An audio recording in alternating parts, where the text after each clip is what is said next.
Now, Facebook is having to confront how it works as a platform for media after criticism about a series of fake news stories published on the site during the election.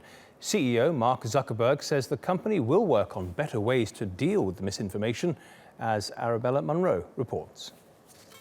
The rise of websites publishing bogus news stories hit the headlines over the US election, with around 44% of American adults getting some of their news from Facebook. It's now the biggest social media source for news. Stories like this are designed to get thousands of shares. They're driven by advertising revenue, and more clicks means more money.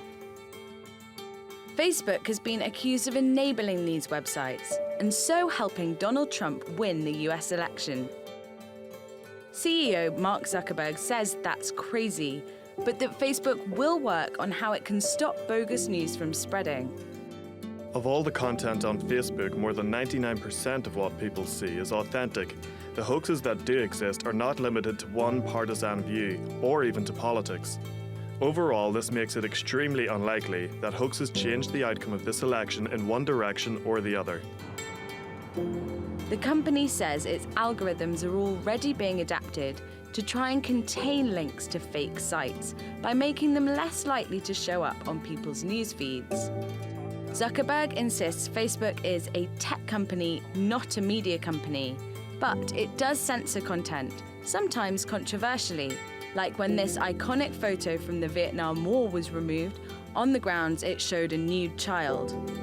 Now it looks like Facebook has to rethink its role and decide whether it will be an arbiter of content or a neutral platform for publishing it. Arabella Munro, TRT World. And Natan Edelsburg from the Drum Marketing and Media News website joins me now from New York. Natan, welcome back to Money Talk. Thanks. Let's begin with this idea of the fake news websites that are pushing out fake stories. Do you think it's a danger? I think it's definitely a danger.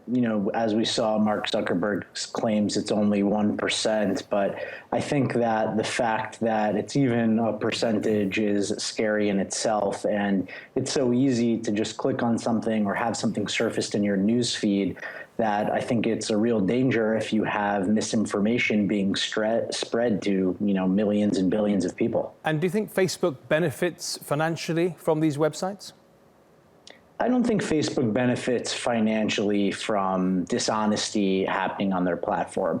I think they know how important they are to the media ecosystem, to the world, and I don't think they benefit from that. I think they have enough revenue sources to way more than make themselves happy, and I don't think they need to rely on it. I don't think so. They have an incentive to edit it and clean it up and censor it then?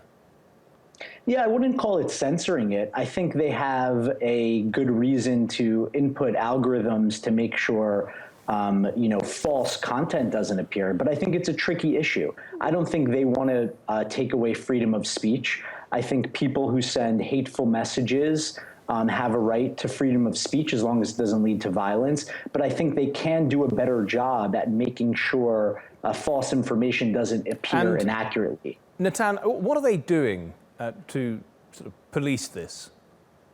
I think right now they're, really not doing all that much. I think the fact that Mark Zuckerberg made this statement about the election in general is a pretty big deal, because while he claims that they're a tech company, he totally understands the impact. And instead of just ignoring the media coverage, he decided to say that they're going to, look into it more. So right now, I think they're having meetings about it and discussing it. And I think they're going to have to make some big algorithm decisions, some ethical decisions, and more. And these fake news websites, are they prospering?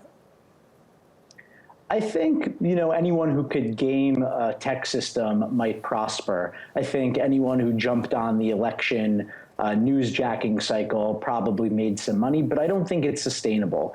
I think good content wins out, and I think the bigger issue is with ignorant people in the United States of America. It's not with fake news sites or Facebook. So the truth is, I think that this issue will solve itself on its own, hopefully, but the bigger issue is educating people around checking for good sources. Natan Edelsburg, thank you very much for your contribution. Appreciate it.